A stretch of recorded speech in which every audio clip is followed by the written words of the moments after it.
me. They grinned, which I didn't like so much, and then asked me if I thought myself alcoholic and if I really licked it, if I were really licked this time. I had to concede both propositions. They piled on me heaps of evidence to the effect that an alcoholic mentality, such as I had exhibited in Washington, was a hopeless condition.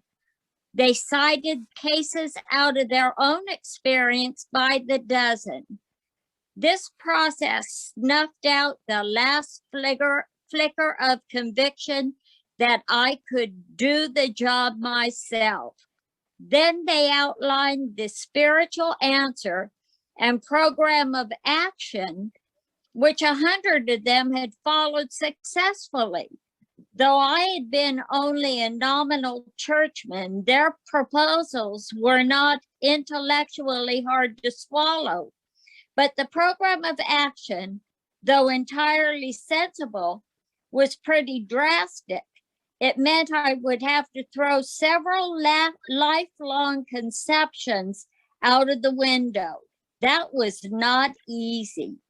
But the moment I had made up my mind to go through with the process, I had the curious feeling that my alcoholic condition was relieved, as in fact it proved to be. How about that, Paul? That will do. Hello, everybody. Paul Alcoholic.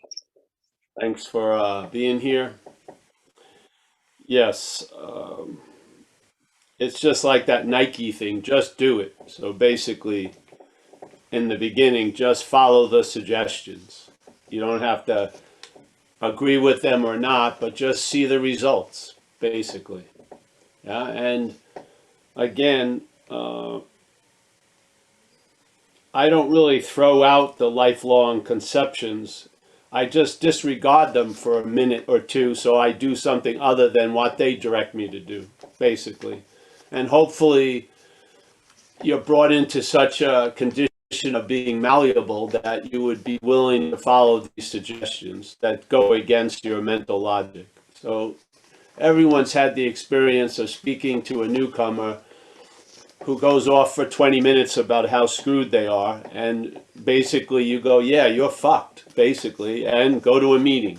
And see, their logic would never go to that answer. Their logic would be, I've got to get the rent money, I've got to get this, I got to do that, I got to do this. But our answer is go to a meeting, yeah, because there's a the program doesn't go along the normal lines of our mental logic, because the disease resides in the mind and our logic is infected with the disease, yes? So we do things contrary to what we think we should do, and we get different results. And hopefully after a few weeks, you come to believe that something is doing for you what you can't do for yourself, because I saw my trajectory. I had nowhere to go. I came to in a blackout, sort of like that experience of, parachuting behind enemy lines. I had no idea what was going on, but the other person didn't seem like I had been missing. And I had my last drink that morning, and then life conspired to bring me to an AA meeting that night. And I've been going ever since for 30-something years. And what happened was, I went to that first meeting. I went to a second meeting the next day. I probably went to 2 meetings the next day. And what occurred was, first of all, I left the woman who saved me's closet, and she helped me rent a room in a residence hotel, which is a place where a lot of foreign students were living, studying English. Yeah, so they stayed at this residence hotel. So my roommate was a German guy. And in this place, they had food every morning, noon, and night. So you get fed, you paid weekly, and there I was. Yeah, so I was sober. What I did was I needed to get work. I had painted houses. So luck would have it, I ran into an alcoholic painter. He hired me. He couldn't he couldn't paint a straight line because he had the shakes. So I started becoming the trim master. And I started bluff my way into that job. Now I'm living in this residence, not kissing anyone's ass to stay somewhere or to get what I need. And I have a job. And I'm going to meetings and I'm taking suggestions. And after a few weeks, things were getting better. And I realized that I hadn't drank or used, and I didn't even have a desire to drink or use. And therefore, I had come to believe that a power greater than myself had restored me to sanity concerning the insanity that precedes the first drink. So I had observed the program was working, basically. And then I was ushered into the third step. And it was obvious I had surrendered many times in my life to the police. I had spent 2 years in a rehab. I had been in jail. I had surrendered to drugs. I had surrendered to my circumstances. I had prostituted myself, seemingly. So I wasn't unfamiliar with the idea of making a decision. Usually the police would make the decision for me, but I would go somewhere and someone would run my life. So I had the spirit of the third step, but I never had the living spirit of the higher power involved in it. So I made a decision to turn my will and life over to the care of a higher power. And in hindsight, after months, I realized I couldn't give my life over to the care of something else because it was already under the care of alcoholism. Yeah, and alcoholism is a pretty jealous caretaker. It doesn't want me to have any other option other than its care, which is pretty damn hostile, you know? So, whatever. So, this stuff is what happens. And it goes against the thinking that jackpotted you. It goes against your fucking addictive intuition, which never gets triggered until after the police arrive. You know, it went against a lot of the conditions I seem to be taking to be normal. And thank God, it was like a huge breath of fresh air. And I was excited because I had gotten struck sober. Something had moved me. Something had taken out that radioactive isotope. So I was stoked about recovery, man. I liked the meetings. I liked to hear the shares. I realized early on, I was first going to Narcotics Anonymous, and there was a little too much glorification of the drug use. So I went to AA because it was basically, you know, who's excited, who's carrying a brown paper bag with a bottle in it romantic, unless you're a writer or something. So basically, I just found more, you know, like Straight Jacket or just worked AA. So I stayed in AA, and I had been in there for years, and I'm a product of what happens when you follow the suggestions, and those suggestions turn into habits, and those habits turn into a change in character, and then the character turns into a new life. Yeah, basically. So,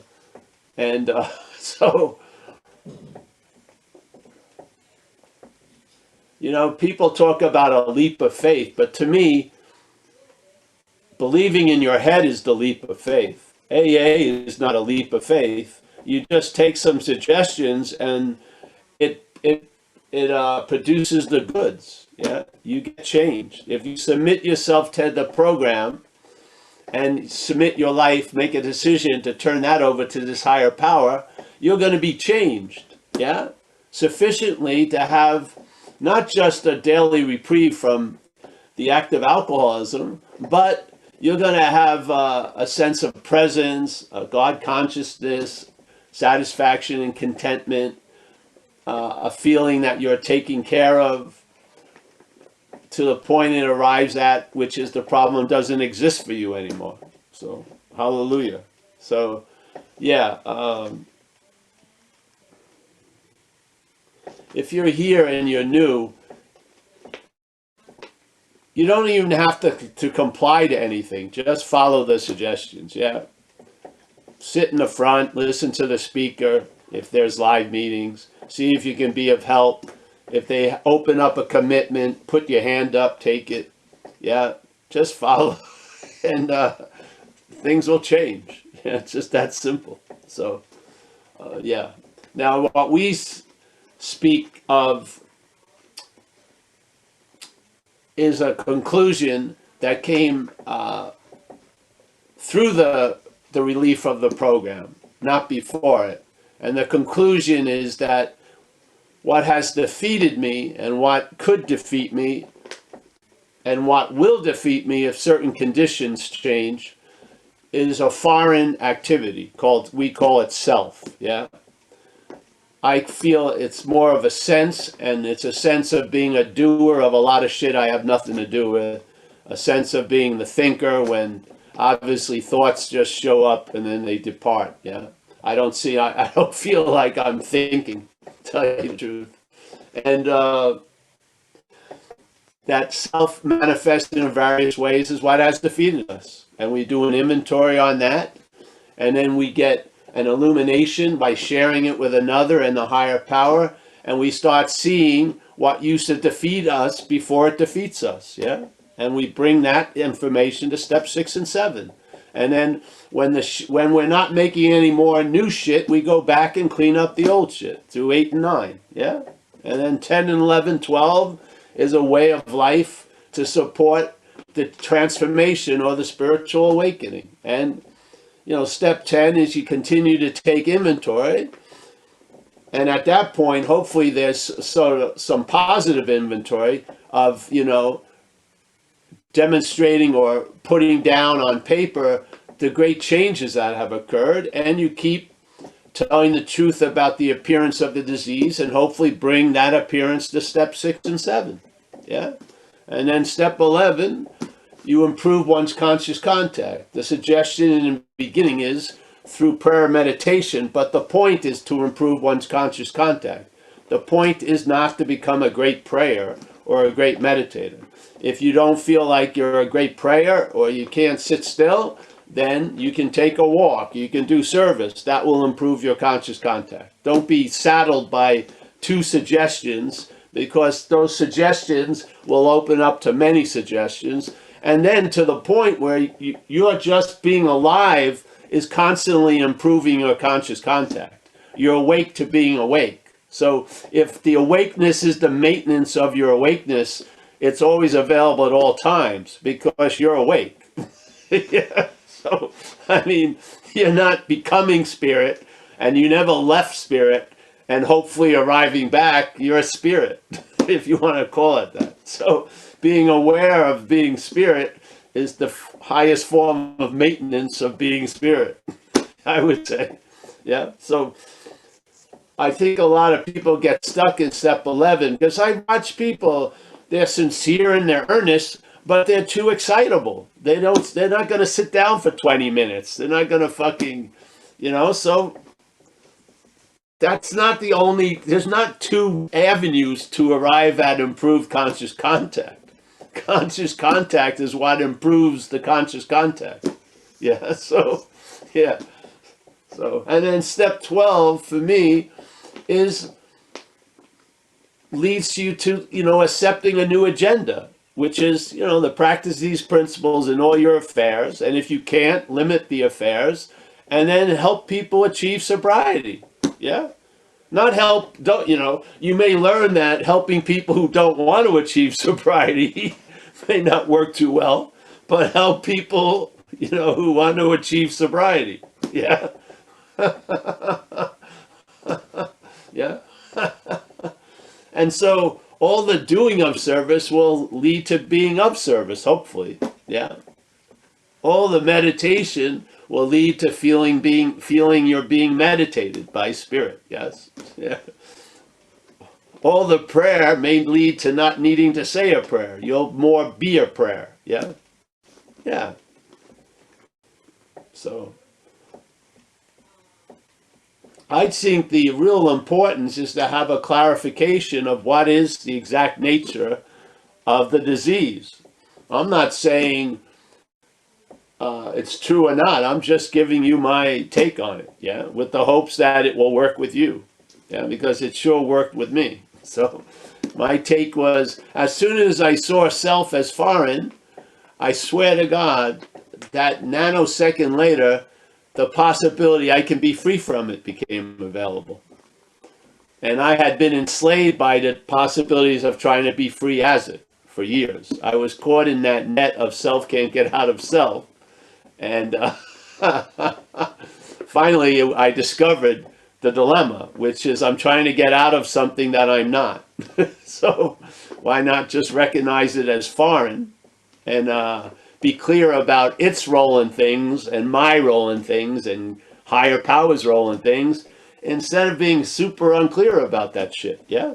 So, render unto Caesar's what Caesar's. So I noticed in AA, in recovery, and I noticed in my own life, I grew into a habit of being grateful for something doing for me what I couldn't do for myself. Yeah.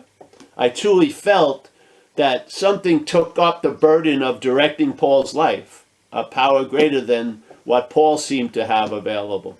Yeah, I feel that all the time still, that something is doing for us what we can't do for ourselves. But I notice most people don't see that something was doing through us what we would never do by ourselves before we got sober. I don't see that. And so we have the ability to recognize something doing for us what we can't do for ourselves, but we still are having a difficult seeing that something was doing through us what we would never have done by ourselves. I just don't see the clarity there. And I believe the parasite disguises itself by promoting itself to us as us. Yeah. In other words, the host is identified as the parasite. So all the while the parasite was doing its shit through us, we kept calling it ours, yeah? Now that supposedly, quote unquote, the higher power is doing shit through us, we call it the higher power, yeah? Why do we have clarity about that and no clarity about the lower power? Yeah? Because there's not a clarity about the true nature of the wrong, which is the act of being identified as self. Yeah?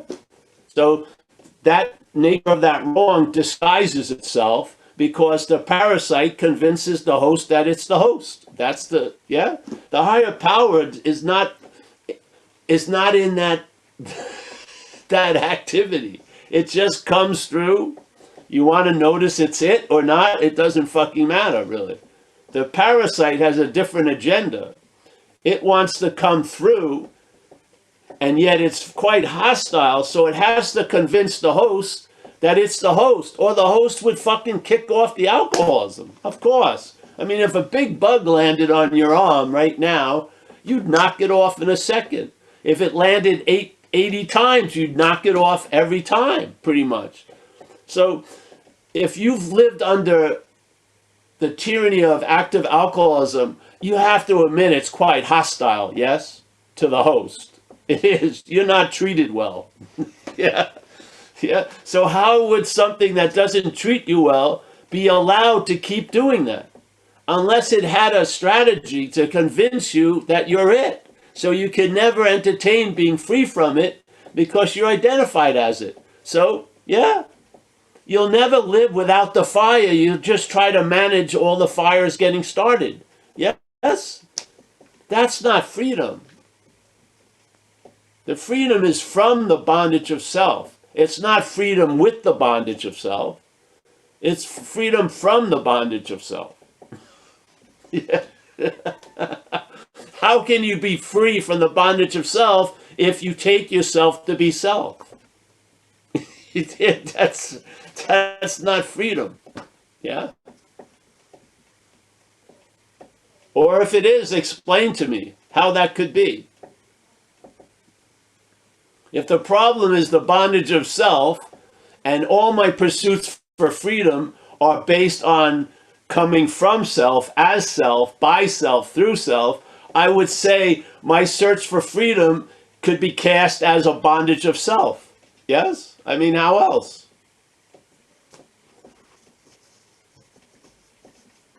Self can't get out of self doesn't come from the big book. It comes from people doing exactly that and realizing the futility of it through the program of recovery.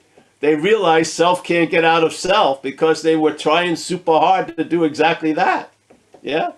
And then they finally recognize, hey, I may not be that, and then that's that. Yeah? Then you do an inventory. It's not, how are you going to do a fearless and thorough inventory if it's you? You've got a lot of reasons to hide a lot of shit from yourself. You do. Yeah? You do a fearless and thorough inventory. See, let's say there's an owner of a store. He's had it for 20 years. He realizes he can't do a fearless and thorough inventory of his goods. He's got too much connection with it all. So he brings in an objective assessor, and that assessor takes up, assesses the value and the unvalue of the products. That's the business inventory that they speak about in the book. And then the assessor breaks the news to the owner. Hey, listen, this shit's got to go. You know what I mean? But the owner's not going to do a fearless and thorough inventory. He's been engaged with this shit. There's relationship that got built. Yes? So a fearless, thorough inventory comes from looking at self and how it defeated us. Not how I defeated me, but how self has defeated us. Yes? It's quite different. Yeah? Both of those directions have one thing in common, an inventory process, but they're quite different in the approach. Yeah? And the approach is put out in plain sight on page 64. You tell me if it doesn't say being convinced that self manifested in various ways is what has defeated us. I would say we're in the us category, and self is foreign. Yeah? We're now going to look at its, meaning self's common manifestations. Then we launch out into a course of action and we write an inventory. Resentment is the first topic, yes? It doesn't say my resentments, it says resentment, yeah? The dilemma with the resentment is we keep calling it ours, yeah? So we're constantly, even when we're doing the inventory, we're in the act of being identified as self, yeah? So people come into the inventory with my resentments, my fears, and they leave the inventory with my resentments and my fears. Now they have a lot of self-knowledge about it, but it avails them nothing because they're still in the bondage of self, yes? Yeah. The funny thing is, it makes perfect sense where I'm sitting. That's all. And I've sat with it for a long, long time, for years and years and years. You would think it would have been confronted by now. Yeah. I would feel that loving power that's in my life would direct me to another answer if this wasn't it. Because it's the one that downloaded the information. I didn't come to this realization. The realization became me in a way. Yeah. I've just been given a platform to share it, and I hope it works for you. Yeah? Because, you got to get down to the exact nature of the wrongs. Yeah? Is it self? Are they your wrongs, or are they wrongs generated by an occupation of self? Yeah? It's usually different. It truly is. Yeah? It really is. It boils down to that. Now, everything else gets built on that, but you're either going one way, that I'm the one who's manufacturing all the misery. I'm the one who did everything, which is a misdirection I feel in the book some places. Or something took me over and manufactured the misery with my facilities. I would say the second, is my experience. Yeah? Something took over the factory that could produce a lot of stuff, and it decided my product line is going to be misery, and I'm going to produce misery through this factory called Paul. And then Paul is going to think it's doing it all, or someone's doing it to him, and he'll just be caught in the maelstrom of selfing, and he'll never see his ass from his face. Yeah, he'll think his face is his ass, and I'm painting his face all day. The self is making the mask. The self is painting the mask that I wear all day. Yeah.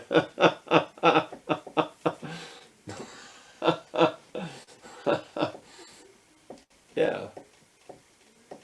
It resonates, it rings true with me, so there you go. And I mean, I've had the echo of that clangor for 20 something years. Nothing's changed it. Yeah.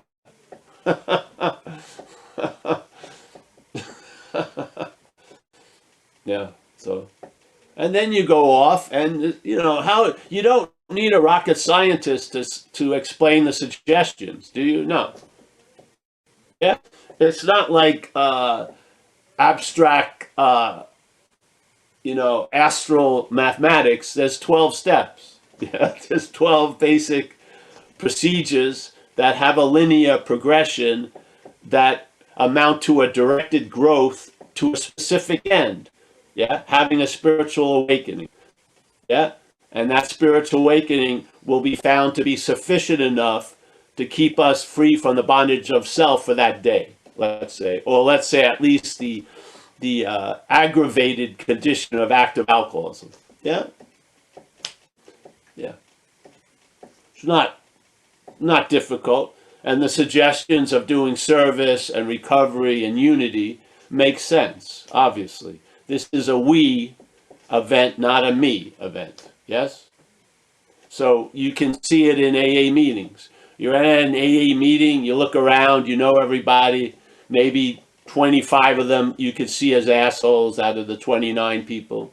Yet, the 28 or 29 assholes, under that supervision of that power, produce a sweet bouquet, yeah? And then you'll hear people share about, oh, when I first came in, I felt so accepted and not judged here. Everyone was fucking judging the person who came in. But because we were together and we were under the banner of AA, there was a love and tolerance that wasn't being initiated by any individual in the group. It was a collectiveness. So the person that never felt safe anywhere else starts feeling safe, but they wouldn't feel safe with only anyone at that meeting one-on-one, tell you the truth. Yeah? The safeness didn't come from me. It came from us with that spirit moving through, that loving presence, using our group conscious to express itself. Yeah.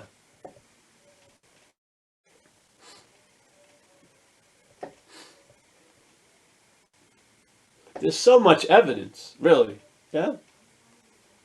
And if you believe the thoughts are private and they're unique only to you, man, that gets questioned after a week or two of going to meetings. I mean, because people share their thoughts and they sure sound like yours. Yeah, and they share their feelings and they sure sound like yours, and they share shit that they did in reaction to those thoughts and feelings, and it sure sounds like shit you did. Yeah, so, I mean, there's the commonality. What keeps us from seeing that is the parasite itself. And why do people go out at the fourth step so much? Because the parasite doesn't want us to look at our role in things, because its role in things will be seen. Yes? It's just that fucking simple. You're not adverse to taking inventories of other people, are you? You do it in a split second. Yeah? But then when it comes to, it's fucking like, fuck it, Yeah, because something is defending its position. It's not you. Something wants to keep thriving in you, and it's best to have an unexamined life for it to thrive. Yes? It doesn't mind you going over ad nauseum. That's not an examination. Yeah? It doesn't want an examined life, because you'll see what's going on. Yeah? Hopefully with the help of the higher power and answer. Hopefully. Yeah. And then self can't get out of self will just ring so fucking true. Yeah. If I was young, I'd probably get a tattoo of that, really. Yeah. The skin is a little too old now. but I'd probably get a tattoo if self can't get out of self, with a picture of me at one self and a picture of me at the other, trying to go this way. It'd be perfect. Self can't get out of self. That's an interesting tattoo. Yeah.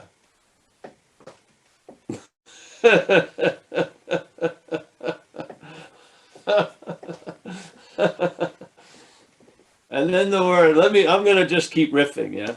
Then the word abandon.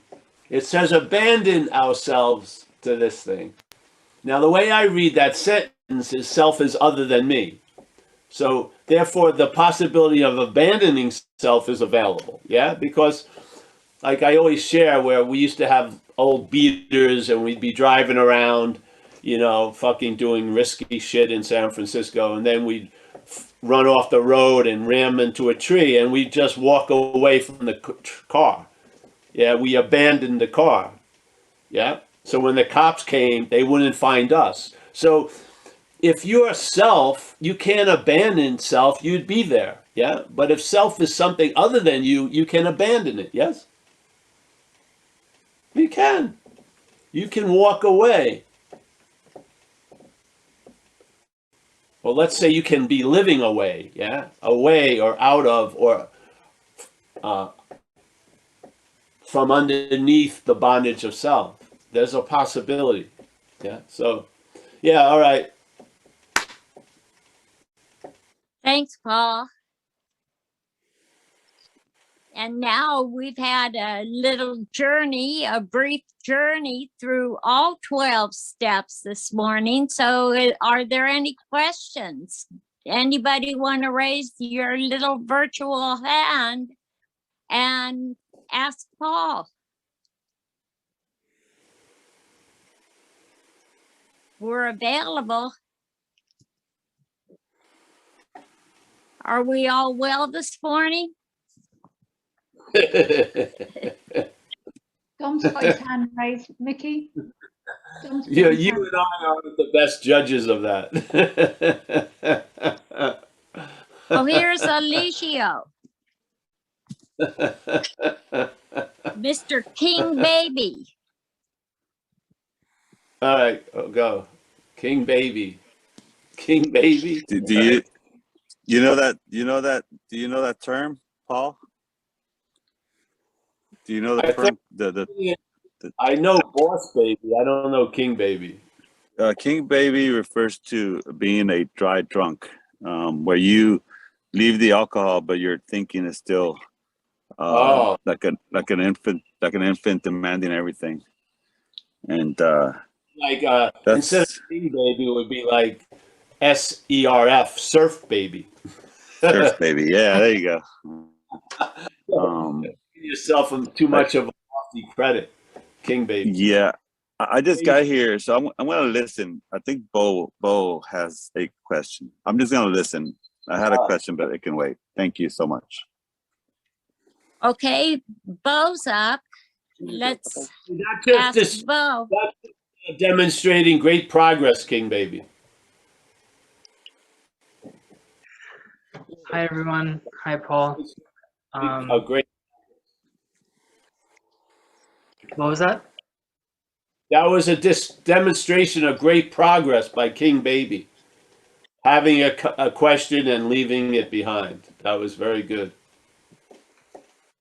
Yeah. My humble take. All right, so who's this? Paul, Mike? This is Bo. Bo. Oh, it's Bo. I'm here to demonstrate not so great progress, given that I have a question. Well, first I just wanted to introduce myself to everyone. I've been to this meeting several times over the past couple of weeks, but just wanted to formally say hello again. Paul, I really appreciated everything that you were riffing on. It was really hitting home, as it normally does, but in particular because I am working on my fourth step. I had a question about how to recognize or distance myself from the feeling of a personal me when I'm having an interaction with someone like my mom or my partner, or someone that like brings up a lot of that juicy history that makes self seem very saturated. Well, maybe the serenity prayer. Yeah, use some little tricks that allow you to not physically run out of this space. Yes. Yeah. Yeah. You find little ways and see that you're being of use, or you're holding the space for them. You're not the main star. Yeah. That's always worked. Like with me, I had a thing. Obviously, since I was young, I was in a lot of trouble. So my family had a very frozen image of me. And so of being an addict was pretty much of an apt description. so so I never would go to any relative things and stuff like that. And then when I got sober, I started to go back, and I started to go to my sister's daughter's marriage weddings, yeah, and my other brother's daughter weddings, and that event, basically the whole experience of it, I had absolutely nothing to do with it. Yeah, I just show up, and their mother and their father had died. They had killed themselves, my older brother and my older sister. So when I came to those events, all they saw was their mother and father in me, because of physical resemblance. Yes, that was my whole job. Yeah, that was it. I just go there, eat the food. They'd go, "Wow, you look just like my mother, or just like Daddy." Yeah, whatever, Dad. And that was the service. Yes, yeah. And I started to realize more and more, I am the scene. I'm not the scene. Yeah, I am in a scene. I'm not the scene. I'm not the end all be all of the circumstance. So I don't know if I can try to evoke a feeling of what holding the space feels for me, which is just being there, but not being like an intruding, intrusive force. Yeah, you're just there. Yes, holding the space for your mother to be as mother as she wants to be, and then your whatever. Yes, and that's not something I ever practice. The program and the effects of recovery led me to that possibility. Yes. Yeah. So. Yeah.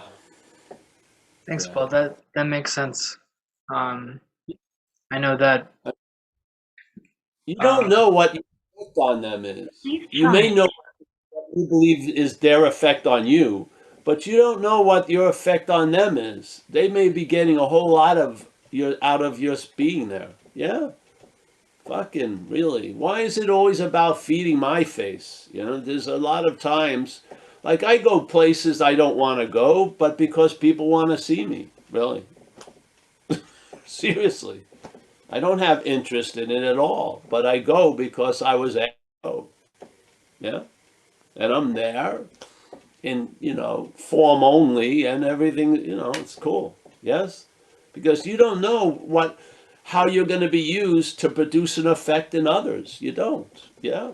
Just like you feel like they have a freeze frame idea of you, there's a lot of freeze frames ideas on your side of them and you. I remember my mom, I had such an idea about my mother.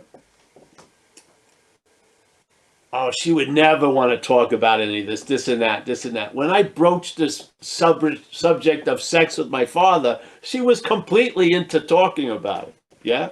She didn't enjoy it. Shit like that. She was like, and then she had been in that condition for her whole life. I just was projecting my belief in her condition on her. Yeah? As soon as that got dropped, I asked her, and my mother was completely forthcoming about a lot of stuff. And I keep seeing that over and over again. It talks about you have to give up those concepts of shit. Those concepts of shit will fall off like old skin if you stay under this influence of recovery, yeah? You'll see your old ideas drop. They're not yours. You'll see old ideas drop, and then you'll meet the same old same with a fresh eye, you know, a fresh view. Yeah. It's amazing how much recovery there is. Yeah. You recover like the gusto of living a moment at a time. You recover so much. Yeah. If you're open to it. Yeah. So, yeah. Yeah. You know, they may be at another meeting talking about seeing you, Bo.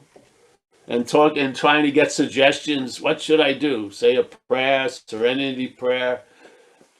This guy Bo triggers me unbelievably. You know, you know what I mean? It's not like they're in an adjoining Zoom in another universe, bitching about you, complaining about.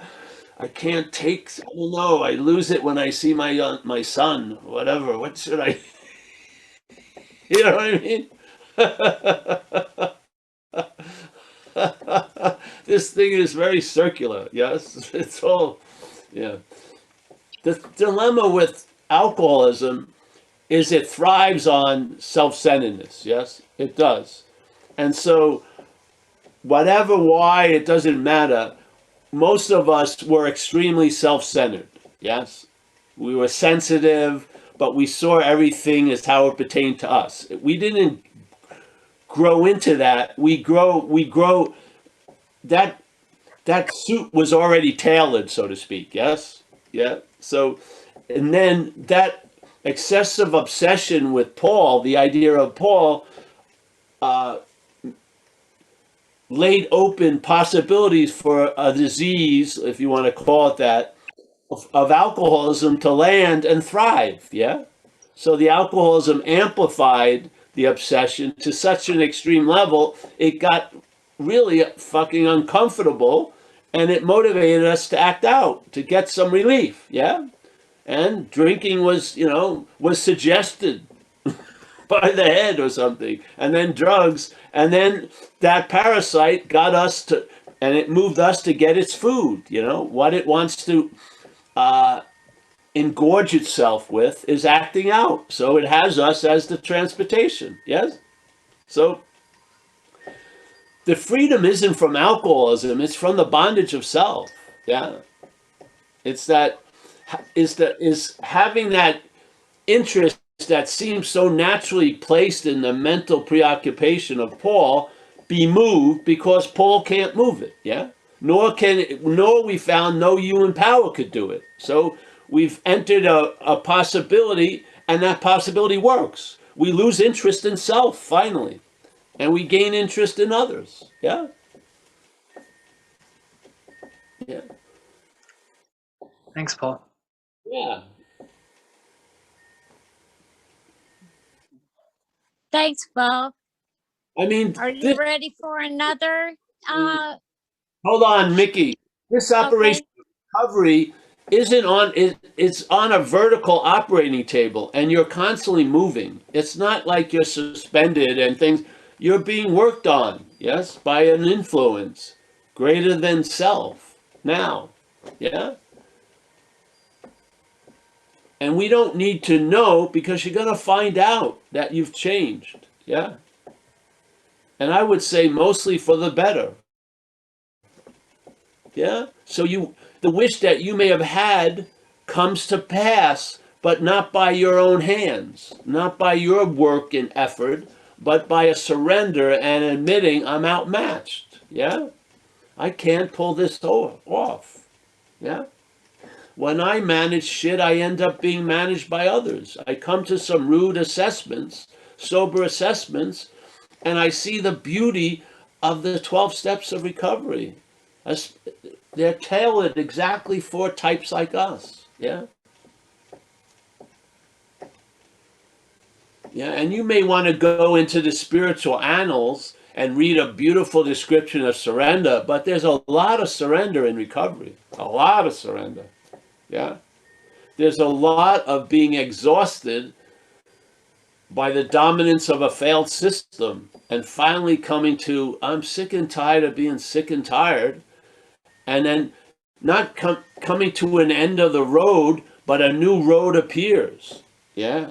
We got fucking, finally the train gets derailed from the old tracks and is on a new track. Yeah. Hallelujah. Yeah.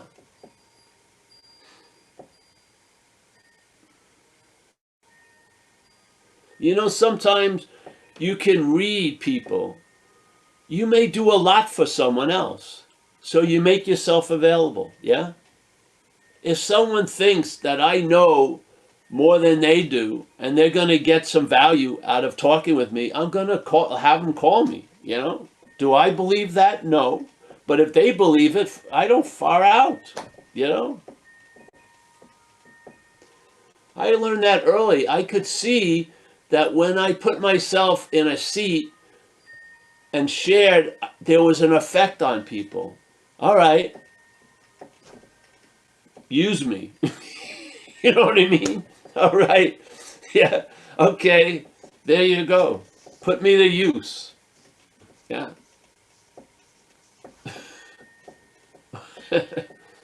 Yeah.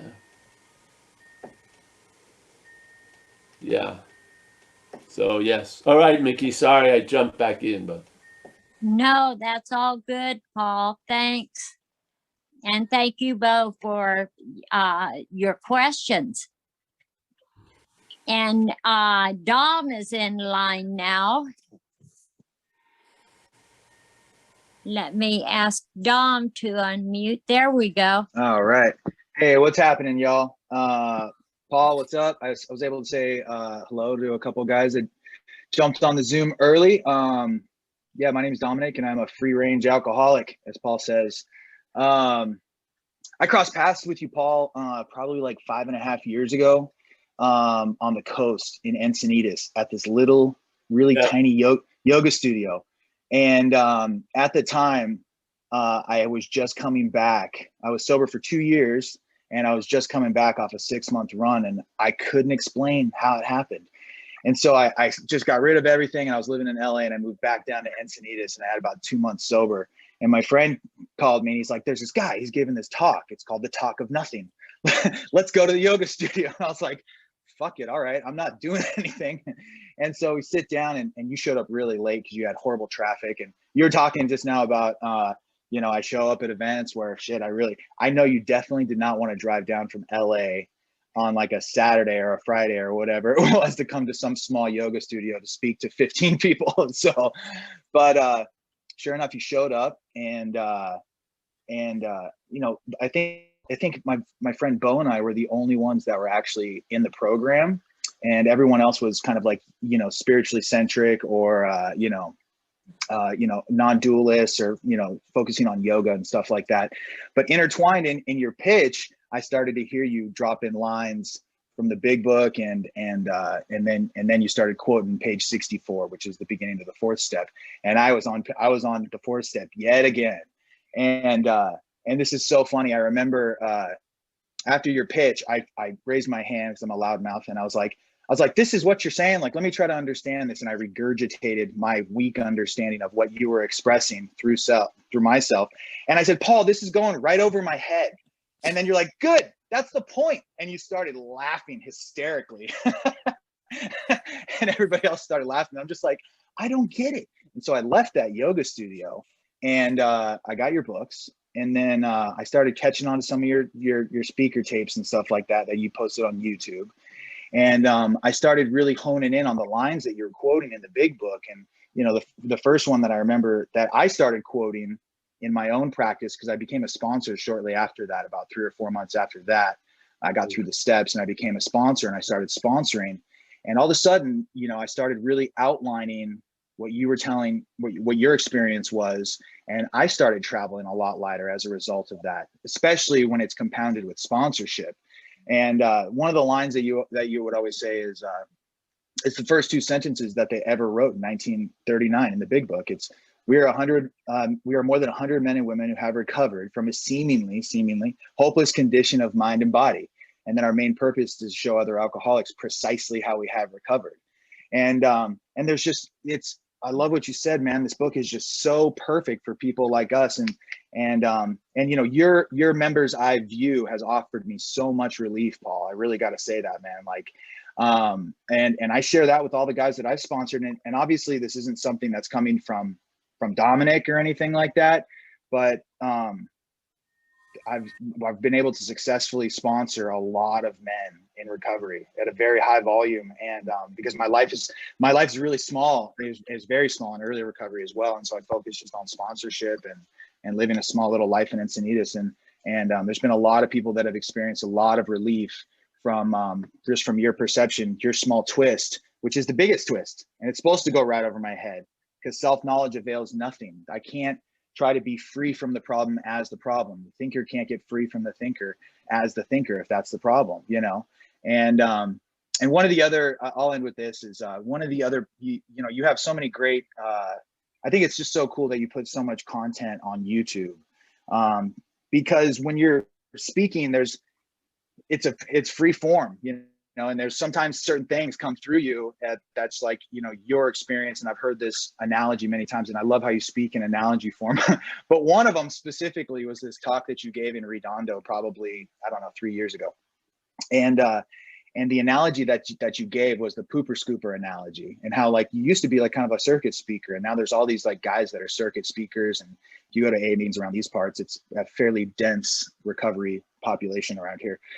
Everybody wants to quote like Bob D or, you know, Earl Hightower or all these other like really big speakers, and they all kind of have like their own little twist on, you know, on recovery. But yours, it goes right over your head, and that's the point. I can't get free from something I'm not. And so there's no amount of doing that can make me free from what I'm not. And there's just so much relief that I've been able to experience from that. But the pooper scooper analogy is one that me and my sponsees really get a big laugh out of.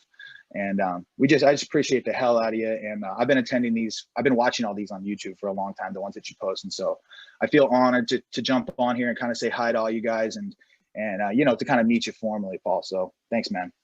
Well, thank you, Dominic. I remember you there. Yeah. Yeah. I also remember Highway 5 and the waves constantly saying, crash ahead, crash. It took us 4 hours to get there.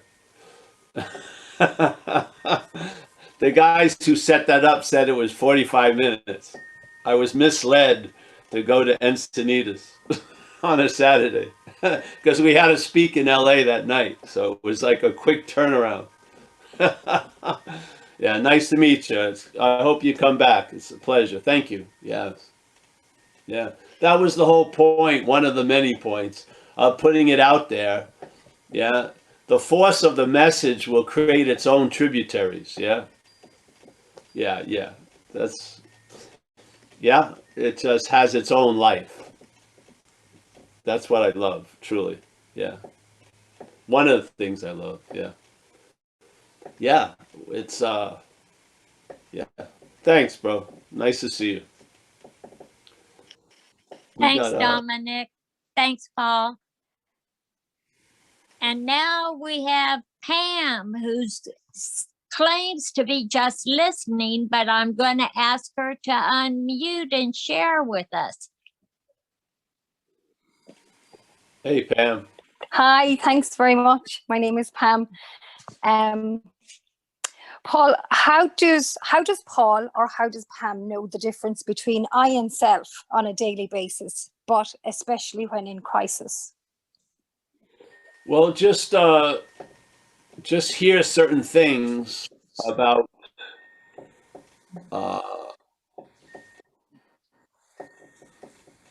well, in fact, there's only, if you want to use the I as spirit, yes, then Great. spirit is always there. Sort of like the sky, its nature is to allow a lot of shit to appear in it, yes? So I is always there, and all seeing issues from the I, yeah? So what you recognize was recognized through the I and then claimed, and then it's presented as a story that you recognized it. The you in that example would be representing self, yes? A claiming. So you have a star of the mental narrative, which would be self, yeah? And the whole story of self is based on I. Without the awareness of I, there'd be no story of self, yes? Yes. So the story of self would be like a cloud, and even though we may be here for 80 years, the nature is coming and going, yes? You seemingly were born, and there's going to be a passing away. So that's of, let's say, the cloud nature. Yet what we're truly of is of the sky nature. Yes. So after a while, if you look at thoughts and you see the sense of my that gets attributed to them, and the my weakens, then the emphasis will be on the seeing more than the thoughts. When the thoughts are claimed and the my is part of it, then the emphasis is on the thoughts, not the seeing. Yeah. So if the sense of my in your life weakens, you'll be coming more out of what we have a sense of called the pause than be a product of thoughts. Yes. So the sense of you as self is really a product of thought. Yeah. The sense of you as I is innate. Yeah. It's not based on whatever you think your conditions are.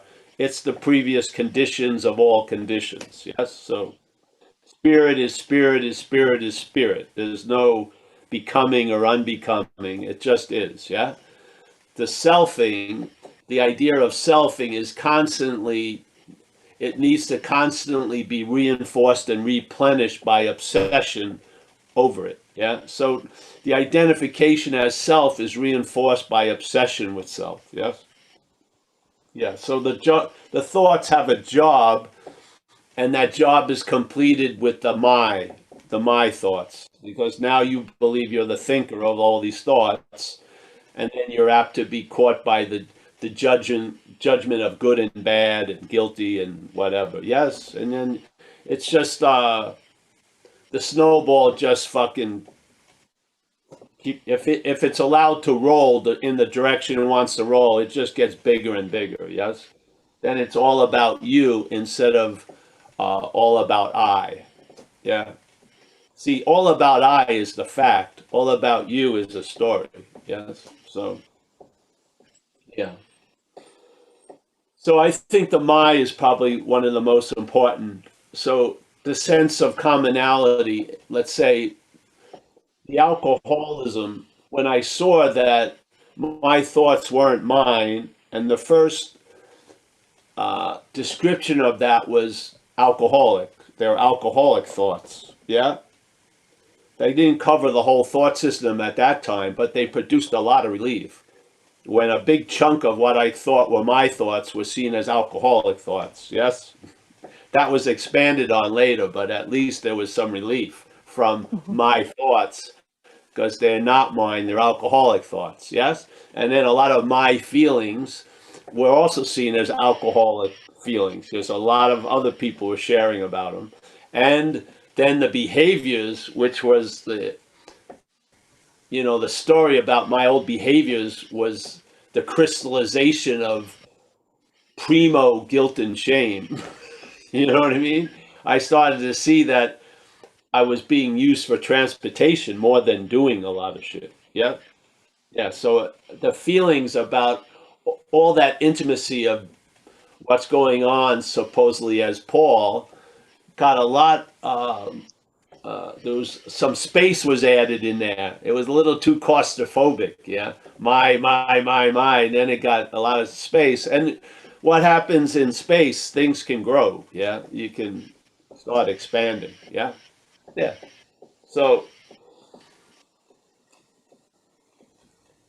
the feeling of being the doer when there's a noticing of doing, that's what. Yes. The awareness of the doing is I. Yeah. The where the mental state arrives at by claiming the doing is the idea of the doer, which would be what you call self. So yes, yeah. So the selfing can go on. What there'll be is a loss of interest in it. Yeah. So basically, instead of listening to the whole story of Paul with great devotion, like religious devotion, you'll be hearing it like a radio in the other room, but it won't be determining your day or your actions or shit like that. It'll be more like a narration, yeah, and let's say a critique and an opinion piece, but it won't be generating your direction anymore. Hallelujah. I hope that helps. Yeah. So, yeah, you'll tell. It's like a horse probably can know the rider by how it's treated. Yeah. So this action figure as the horse will know the jockey. You know, when it feels, it'll be able to tell what's riding it. Yeah.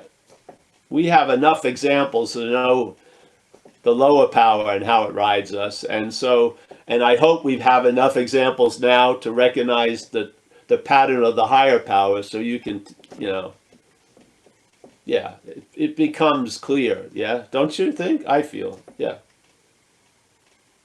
Yeah.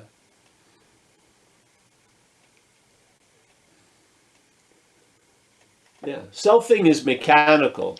The sense of you is produced not by you. Yeah, it's not volitional. It's mechanical. So there's nothing to get shameful about. You're not doing self. It's just mechanically suggested by a mechanical claiming of what's bringing the head into contact with things, which is light. Yeah. So the light gets refracted, and then it's used to light up a story of shadows, so to speak. Yes.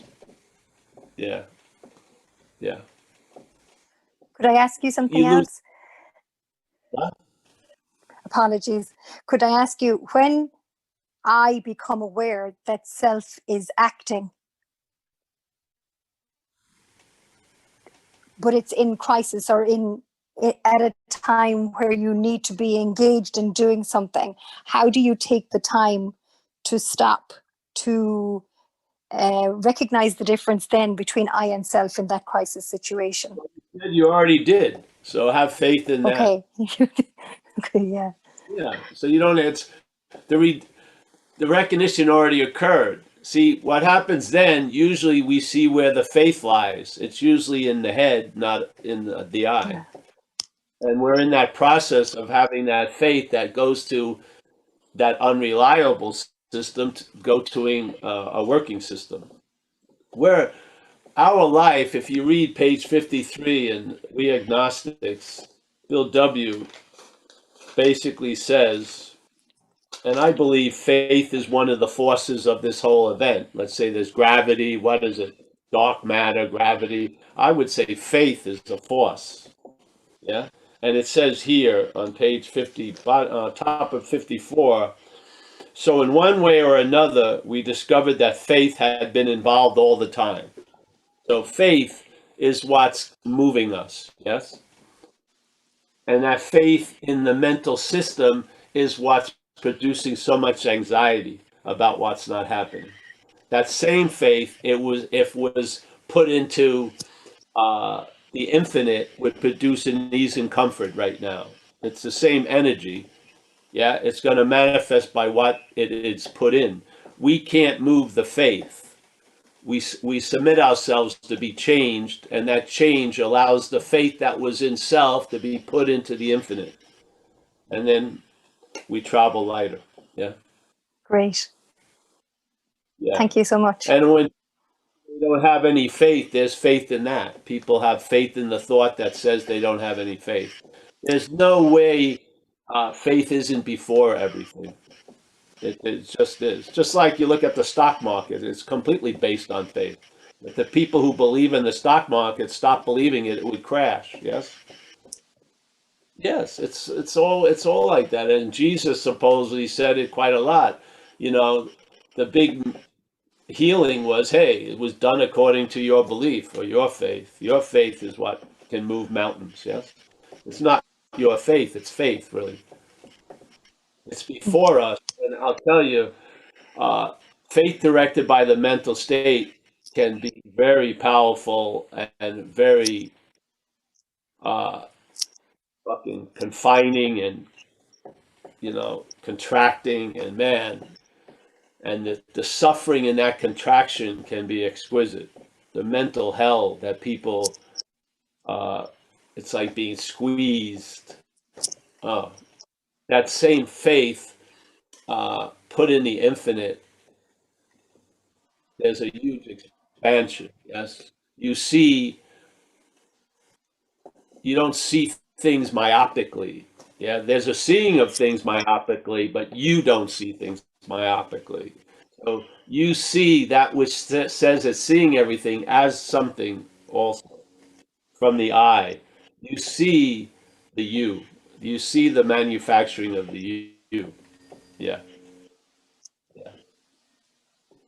What happens is with the identification as the you, the seeing is forgotten, and now the seeing coming through this mental manufacturing turns into a looking.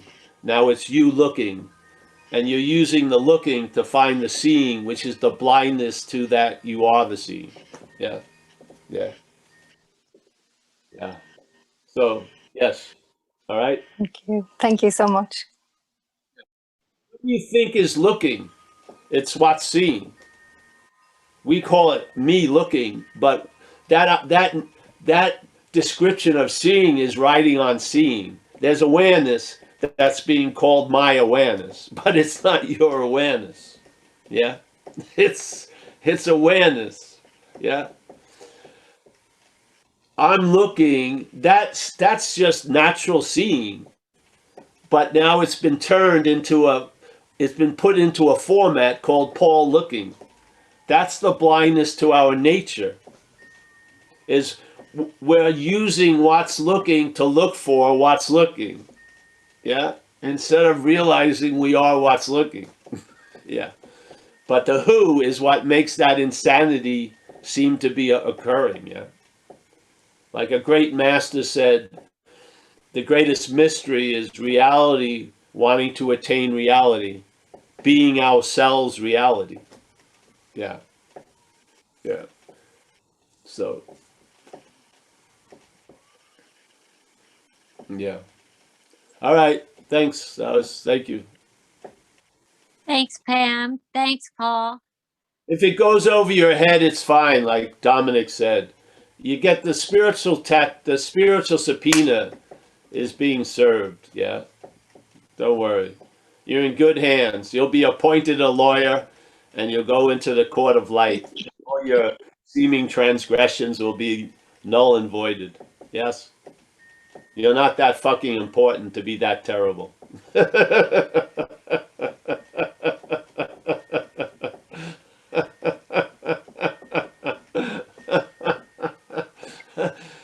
What I've done is unforgivable. Maybe for you, but it ain't unforgivable. There was a book called The Course in Miracles, still is, where he talks about, hey, there are no sins here. There's just mistakes, and all mistakes can be corrected. Yeah. Yeah. Let's say a sin would be a claiming of a mistake as yours. I did it. No one's going to convince me otherwise. Mea culpa, mea culpa. It's just the bondage of self. Yeah. Yeah. You know, have you ever had that experience in AA? You're going up and you have this huge amends to make. Yeah, that you withheld for 20 years. It's changed. You moved into it from New York to another state, not to run into the person or whatever. Yes, it's had this huge flow. Finally, you go and meet them, and they don't know what you're talking about. They have no fucking idea this huge thing between you and them. The them had nothing. What? I have no. What are you talking about?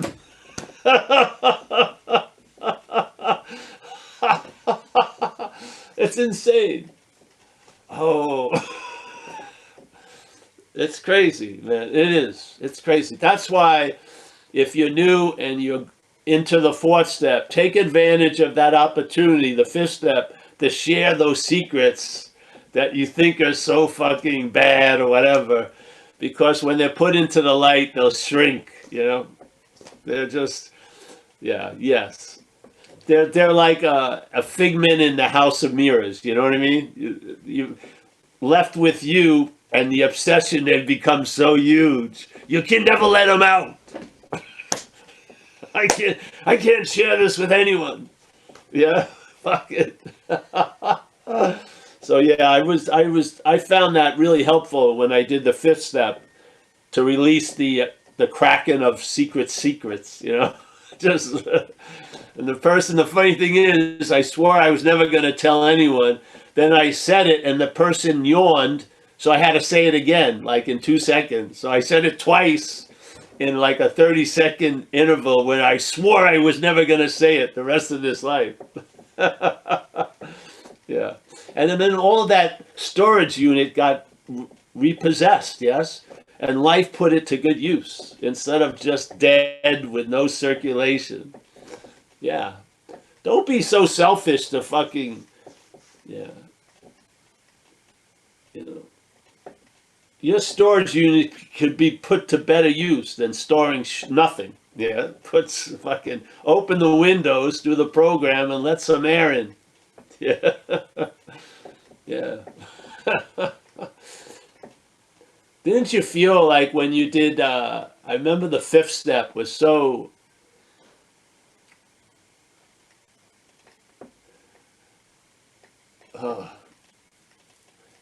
it was sort of like a stranger entered, and it was actually of me. Yeah, it was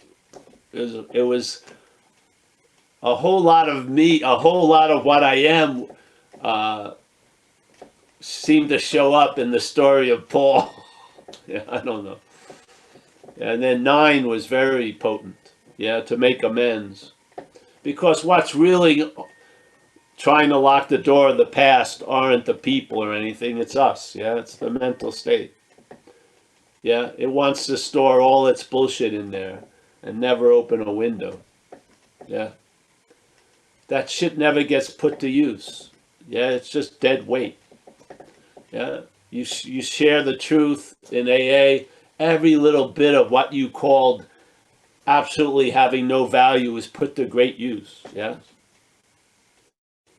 Yeah, because we're being directed by a something that's not saddled with a myopic view. Yes. And it's got a win-win and an inclusive thing, not a win-lose and an exclusive. It's not. It enjoys the differences, but it's totally rooted in the commonality. Yeah? It's not, I enjoy the differences excluding the commonality. No. Yeah. Yeah. So, all right. Anyone else? I don't see any other hands, Paul. All right. Well, let's end, today. Let me say goodbye to Time to say hellos. Yeah, I'd like to say hello, goodbye, yes. So, Mickey, you did a great job. Thank you. Thanks, Paul. Yes. If anyone has a trouble turning one's will, making a decision that turns will and life over to the care of a higher power, then just turn it over to the care of Mickey. Yeah, yeah. She'll be a good example, and then move to the higher power. Yeah, so. Yeah. All right, we got Carrie. Nice to see you, Carrie. All's well in the world of Carrie? Yes? Good. Good, good, good. We got Mike, another Mike there. Nice to see you, Mike. We got Bo. Nice to see you, Bo. Call me anytime, Bo. I completely forget of any, things, so just call me up if you like. We got Owen, 100% Irish. I can almost smell it through the Zoom. Yeah. The smell of earth and potato. Mm. We got Roy. Nice to see you, Roy. I've missed you. You come. Nice to have you come back every once in a while. Yeah. We got Mike, as always, the backbone of Zen Bitch Slap. Maybe like the lumbar section of the backbone. Yeah. Not the cervical, no, the lumbar. We got Jacob. Nice to see you, Jacob. Yes. Stefan on Having Never Left. Always a pleasure. We got Joseph in France. Nice to see you, Joseph. Always a pleasure. Thank you for your attendance. We got Chris B. floating around somewhere. He's outside, which is good. We got Joe S. He's outside also. Nice to see you, Joe. We got Tommy. He's got a lighter background today. We got Nan hyphen Nanette. Yes. Nice to see you, Nan. We got Vanessa. Yes. She's having a popsicle. Must be orange, I think. Yes. Yeah, it looks like it. Yeah. Not turmeric. If it was Marin, it may be turmeric. Yeah. Marin County. We got Dominique from Encinitas, a nice place. I like it there. We'll come down there again. Yeah. Not on the weekend. We'll take 101. 101's a little better. We got Nina. Yes, not Mina or Tina, but Nina. Nice to see you, Nina. I think you're going to be cooking some shit up with Tanya, I think. Yes. All right. Yeah.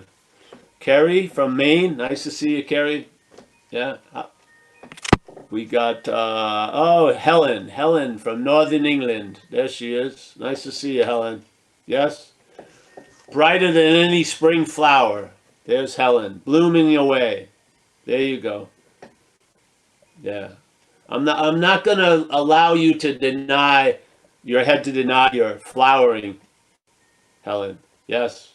We're not putting up with that shit anymore. Yes. You're one of many bloomings. There'll be tons of bloomings. Yeah, remember, you're not the gardener. Stop cutting it.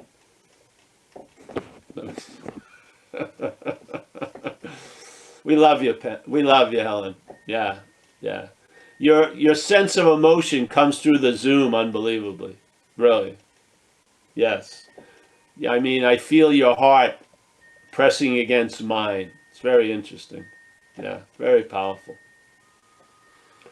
All right, we got Pam. There she is. Nice to see you, Pam. I don't know who you are or where you're from, but it's a pleasure. We got Kaiser. I think he's in Minnesota or LA or somewhere. We got Connor. Connor is totally established in the recognition of the foreign nature of the mental activity called selfing. Woohoo! Yeah. That's a good divider, I swear. Yeah. Talk about, taking care of your side of the street. Yeah. Yeah. It's nice to have that on the other side of the street. To be clear, yes. So we got Kurt. Kurt from Redondo. Redondo, Encinitas. I love all that area. Yeah. Nice to see you, Kurt. We got Leah. Leah's on the move. Yes. So nice to see you, Leah. Leah, I met at a different meeting. I think it was set from Berlin. And then we've been attached at the Zoom hip ever since. Very good. We got John K. Nice to see you, John. I got to read this better. Is this... I can't see this. Hold on. Oh, Elvan? Elvan? Nice to see you, Elvan. I got it right? Oh, that's good. Elvan. Fantastic. We got King Baby. King Baby. King Baby is dethroned, bro. Yeah. We got let's see. We got Oliver from Berlin. Let's see who else. Susan M. Nice to see her. We got Maggie. Always a pleasure. I think I got a lovely note from Maggie. I hope so. It was her. We got Rhonda. Rhonda's ready to rumble. There she is. All right. And that's about it. Let's say, yeah. Nice to meet you all again. I'll see you, for some, I'll see you on Saturday, others Tuesday and Thursday. And we also have every Tuesday at 4:30.